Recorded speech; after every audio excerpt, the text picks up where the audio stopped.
In Venezuela, anger against the government is growing on the streets of Caracas. Protesters were shouting down President Nicolas Maduro as a dictator.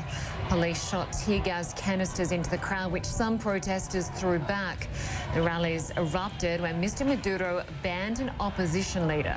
Saturday's demonstrations are just the latest show of outrage against President Maduro's government. The opposition is speaking out. Rafael Romo has more. Saturday's clashes were due in part to the fact that the Venezuelan government has banned a very popular opposition leader from doing any political work. Thousands of people were marching down Francisco de Miranda Avenue, one of the main thoroughfares in Caracas, toward the capital's downtown, where most national government buildings are located. At one point, they were stopped by the National Guard. An opposition lawmaker described the moment to CNN saying tear gas bombs started raining on us.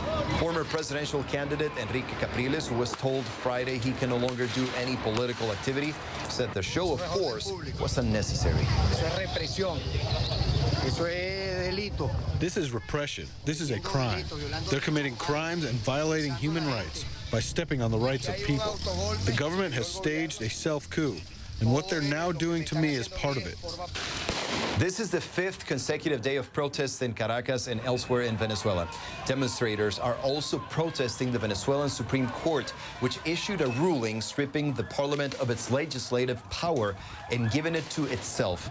The court reversed its decision after widespread condemnation in Venezuela and abroad in 3 days of protests.